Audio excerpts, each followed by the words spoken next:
Hello everyone, welcome back to your channel Anuwise math. আজকে আমি তোমাদের রিজনিং এর খুব ইম্পর্টেন্ট 6টা ট্রিক শেখাবো, যেই ট্রিকগুলো পরীক্ষায় এসছে এবং পরীক্ষায় আসার মতো। তাই তোমরা প্রথম থেকে শেষ পর্যন্ত ভিডিওটা দেখবে এবং ভালো লাগলে অবশ্যই একটা লাইক করে দেবে, বন্ধুদের সঙ্গে খুব বেশি বেশি করে শেয়ার করবে। ফার্স্ট প্রবলেমটা কি আছে তোমরা দেখে নাও। এইরকম তিনটে পিকচার দিয়ে দিয়েছে, এই কোশ্চেন মার্কের অ্যান্সারটা তোমাকে বের করতে হবে। তাহলে কি করে করবে?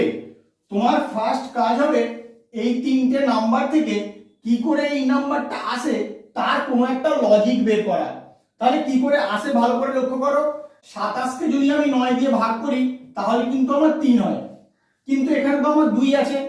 এবার দেখো, যে দুটো নাম্বার নিচে দেওয়া আছে সেই দুটোকে যদি আমি অ্যাড করি তাহলে কিন্তু আমার 3 হয়, যেটা এই দুটোকে ভাগ করার পরে এসেছিল। একই রকম লজিক এটার ক্ষেত্রে অ্যাপ্লিকেবল হয় নাকি আমি একটু দেখে নেব।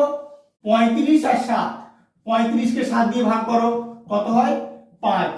এবার এই দুটোকে অ্যাড করে দেখো, 3 আর 2 অ্যাড করলে কত হয়? 5।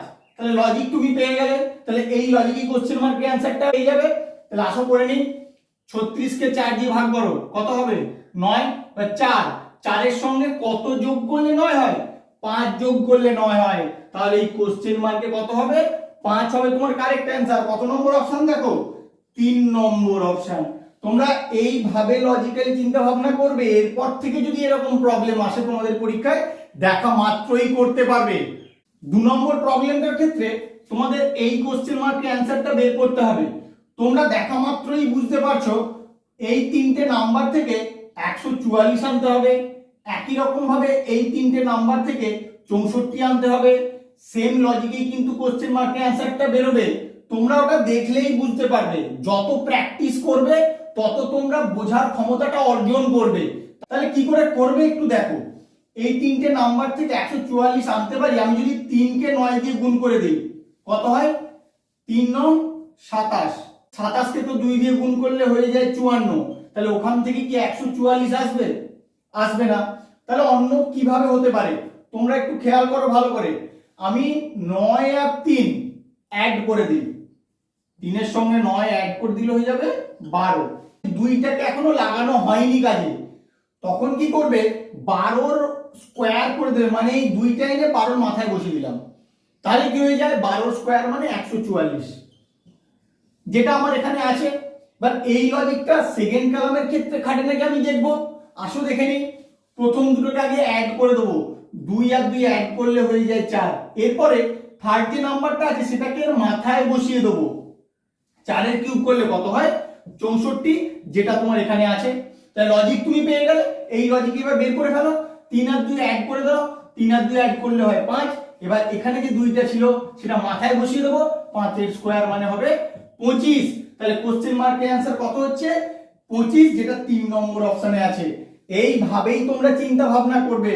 চিন্তা ভাবনাগুলো নিজেদের মধ্যে গ্রো করতে হবে, কিভাবে অ্যাপ্রোচ করছো। তাই আমার সঙ্গে থাকো, তোমাদের অনেক তাড়াতাড়ি গ্রো হবে। কি করে তোমাদের অ্যাপ্রোচ করতে হয়, প্রবলেম দেখলে কিভাবে তোমরা অ্যাপ্রোচ করবে সেটা কিন্তু তোমাদের আগে জানতে হবে। শুধু প্রবলেমের পর প্রবলেম, ভিডিওর পর ভিডিও দেখে গেলাম বা অনেক কিছু প্র্যাকটিস করলাম, ওরকম ভাবে হবে না। তোমাকে অ্যাপ্রোচ করাটা শিখতে হবে। অ্যাপ্রোচ করাটা শেখাটা মেন।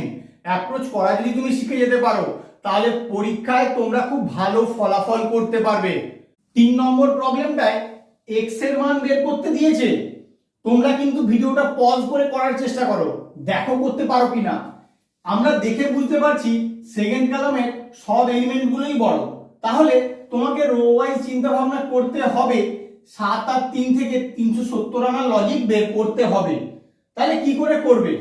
তুমি 7 আর 3 থেকে 370 আনার কোন রকম লজিক খুঁজে পাবে না। তোমরা চেষ্টা করবে, যদি পাও আমাকে অবশ্যই কমেন্টে জানাবে। তাহলে কি করে করবে লজিকটা ভালো করে খেয়াল রাখো। এই যে প্রথমে আর শেষে যে নাম্বার দুটো আছে সেই দুটো নাম্বারকে আমি অ্যাড করে দেবো। অ্যাড করলে কত হয়? 3 আর 7 10। আর 370 যে অঙ্কগুলো দ্বারা গঠিত 3 7 আর 0 সেইগুলোকেও আমি অ্যাড করে দেবো। এদের যোগফলও কিন্তু আমার 10 হয়। তাহলে আমি কিন্তু লজিকটা এইভাবে ডেভেলপ করলাম। কিরকম ভালো করে দেখো, প্রথমে আর শেষে যে নাম্বারটা তাদের যা যোগফল মাঝখানে যে সংখ্যাটা আছে তার অঙ্কগুলোর যোগফলের সমান। সেকেন্ড রো এর ক্ষেত্রে 2 আর 6 অ্যাড করে দাও, কত হয় 8। এবার মাঝখানে কত আছে 2 2 4 অ্যাড করো, কত হয় দেখো 4 আর 2 6 আর 2 8। তাহলে লজিক তুমি পেয়ে গেলে। তুমি এই লজিকে কিন্তু x এর মানটা পেয়ে যাবে। তাহলে আগে এটার যোগফল বের করো, 7 যোগ 3 যোগ 0 মানে কত হয় 10। এবার 1 এর সঙ্গে কত যোগ করলে 10 হবে, 9 যোগ করলে, তাহলে x এর জায়গায় তোমার 9 হবে। কত নম্বর অপশন দেখো, 3 নম্বর অপশন হবে তোমার কারেক্ট অ্যান্সার। তোমরা আশা করছি বুঝতে পারছো যে সব সময় যে ছোট নাম্বার দুটো থেকে বড় নাম্বারটা আসার কোনো নির্দিষ্ট লজিক পাওয়া যায় না, তাই এরকম ভাবেও অ্যাপ্রোচ করতে হয়। তোমরা শুধু অ্যাপ্রোচ করাগুলো এবং লজিকগুলো ভালো করে দেখে রাখো। তোমাদের কিন্তু এরকমও অ্যাপ্রোচ পরীক্ষায় করতে হবে, তাহলে খুব সহজে অ্যান্সার পেয়ে যাবে। না হলে কিন্তু এই রকম প্রবলেম থাকলে তোমরা অনেক চিন্তা ভাবনা করলেও অ্যান্সার সহজে খুঁজে পাবে না। যখন তোমাদের এরকম প্রবলেম থাকবে, নাম্বারগুলো অনেক ছোট ছোট দেখতে পাবে, প্রথমে রোয়ের সব নাম্বারগুলো অ্যাড করে দেখবে যে সেম যোগফলগুলো প্রত্যেকটা রোয়ের ক্ষেত্রে আসে নাকি।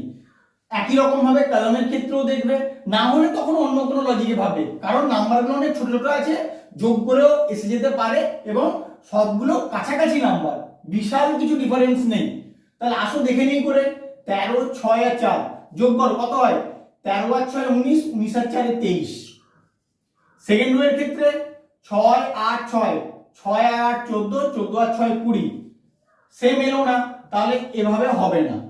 এবার তুমি কলাম ওয়াইজ লক্ষ্য করো, কলাম ওয়াইজ কি হয় 13 আর 6 19 আর 1 20। সেকেন্ড কলামের ক্ষেত্রে 6 আর 8 14, 14 আর 6 20। দেখো তুমি কিন্তু দুটো কলামের ক্ষেত্রে সেম যোগফল পেলে, তাহলে এটার ক্ষেত্রেও যোগফল সেম হবে। 4 আর 6 10, বা 10 এর সঙ্গে কত যোগ করলে 20 হয়, 10 এর সঙ্গে 10 যোগ করলেই 20 হয়। তাহলে কত নম্বর অপশন হবে তোমার অ্যান্সার, 2 নম্বর অপশন হবে তোমার কারেক্ট অ্যান্সার। এই প্রবলেমটা কিন্তু তোমাদের এসএসসি কনস্টেবল 2012 এ এসেছিল, তাই তোমরা একটু ভালো করে খেয়াল রাখবে কি করে হচ্ছে লজিকটা। তোমরা এইরকম লজিক আগেও করেছো, তবে কোন অঙ্কটার ক্ষেত্রে বা কোন রিজনিংটার ক্ষেত্রে কোন লজিকটা লাগাতে হবে সেইটা ভালো করে খেয়াল রাখবে। আমি বারবার বলছি সেইটাই তোমাদেরকে ভালো করে খেয়াল রাখতে হবে। তোমরা কিন্তু জানো এটা খুব সহজেই হবে, তোমরা জানো প্রায় সব প্রবলেমগুলোই তোমাদের জানা, কিন্তু কোথায় কি লাগাবে সেটার ক্ষেত্রেই তোমাদের টাইমটা নষ্ট হয়ে যায়। তাই তোমরা আমার সঙ্গে থাকো, দেখা মাত্রই বুঝতে পারবে কোনটার ক্ষেত্রে কি লজিক লাগাতে হয়। যখন এরকম টাইপের প্রবলেম থাকবে, তোমাদের চিন্তা ভাবনাগুলো কিন্তু এইভাবে হবে, এই তিনটে নাম্বার নিয়ে একটা লজিক, এই তিনটে নাম্বার নিয়ে একটা লজিক, এই তিনটে নাম্বার নিয়ে একটা লজিক, আর এই তিনটে নাম্বার নিয়ে একটা লজিক। বৃত্তটা যটা ভাগে বিভক্ত হয়েছে, একটা দুটো তিনটে চারটে, এই চারটে ভাগের এক একটা ভাগের নাম্বারগুলোকে নিয়ে তোমাকে লজিকে ফেলতে হবে। এইটা তুমি আগে ভালো করে জেনে রাখো, এরপরে তুমি করতে পেরে যাবে। দেখো কি করে করবে, 2 আছে 8 আছে, ওখান থেকে 216 কি করে আসবে। তোমাদের মনে রাখতে হবে 1 থেকে 20 পর্যন্ত সংখ্যার বর্গ ঘন সব 8 থেকে 2 বিয়োগ করে দেবে, বিয়োগ করে দিলে কত হয় 6। তা 6 তুমি যদি কিউব করে দাও তাহলে কিন্তু 216 হয়, যেটা তোমার এখানে আছে। তাহলে এই লজিকটা এটার ক্ষেত্রে অ্যাপ্লিকেবল হয় নাকি একটু দেখে নাও। 9 থেকে 2 বাদ দিয়ে দেবো, 9 থেকে 2 বাদ দিলে হয়ে যায় 7, 7 যদি কিউব করে দাও তাহলে কিন্তু তুমি 343 পেয়ে যাও। তাহলে সেম লজিকে কোশ্চেন মার্কের অ্যানসারটা পেয়ে যাবে। এটা তোমরা করে দেখবে, 26 থেকে 12 বাদ দেবে 14 হবে, 14 ঘন করলে কিন্তু 2744 হয়। তোমরা করে দেখবে, যাদের মুখস্থ আছে তাদের তো কোনো সমস্যা নেই, তারা দেখা মাত্রই বুঝতে পারবে।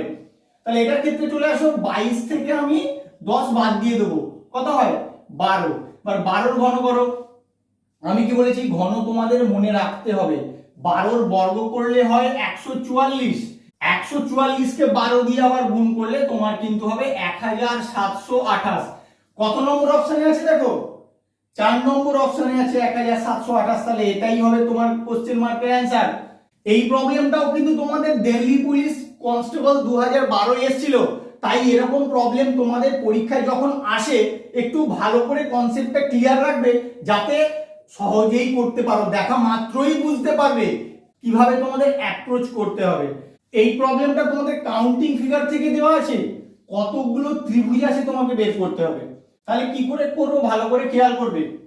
তোমার যদি এই রকম পিকচার থাকে, কতগুলো ত্রিভুজ থাকে তোমরা শিখেছো আগে, এরকম যদি পিকচার থাকে সেটাকে যতগুলো ভাগে ভাগ করা হয়েছে 1 2 3 4, এখানে 4টে, তাকে শুধু 2 দিয়ে গুণ করে দিলেই বেরিয়ে যাবে আমার এইরকম পিকচারে কতগুলো ত্রিভুজ থাকে। তাহলে এটার ক্ষেত্রে একটা, একই রকম ভাবে দেখো এদিকেও একটা পিকচার আছে সেম, এখানেও কিন্তু 1 2 3 4 4টে ভাগে ভাগ হয়েছে, তাহলে এটার ক্ষেত্রেও 8টা ত্রিভুজ আছে। এখানে আরো দুখানা ত্রিভুজ উৎপন্ন হয়েছে, ভালো করে খেয়াল করো, এই একটা ত্রিভুজ আর এই একটা ত্রিভুজ, তাহলে আরো দুটো ত্রিভুজ পেয়ে গেলে। এইটার কাজ কিন্তু তোমার হয়ে গেল, এখানে কিন্তু আর ত্রিভুজ নেই। তোমরা অনেক চেষ্টা করে খুঁজলেও খুঁজে পাবে না, তাও তোমরা ট্রাই করবে আর কোনো ত্রিভুজ আছে নাকি এখানে খুঁজে বের করার। তাহলে এরপরে আর কোথায় কোথায় ত্রিভুজ আছে ভালো করে লক্ষ্য করো। 8 আর 16 আর 2 কত হলো? 18। এখানে একটা ত্রিভুজ 19, এখানে 20, এখানে 21, 22, 23, 24, ব্যাস তোমার হয়ে গেল। আর ত্রিভুজ নেই এখানে। ফিগারটা দেখে খুব কমপ্লিকেটেড মনে হলেও 24টাই কিন্তু এখানে ত্রিভুজ আছে। তোমরা যদি একটু ভালো করে লক্ষ্য করো খুব সহজেই করতে পারবে, অত কঠিন নয় কিন্তু কাউন্টিং ফিগার। কাউন্টিং ফিগারের প্রবলেমগুলো যথেষ্ট সোজা। ভিডিওর ডেসক্রিপশনে আমার লিংক দেওয়া থাকবে, তোমরা চাইলে গিয়ে দেখে নিতে পারো, তাহলে কাউন্টিং ফিগার নিয়ে আর কোনো ডাউট থাকবে না।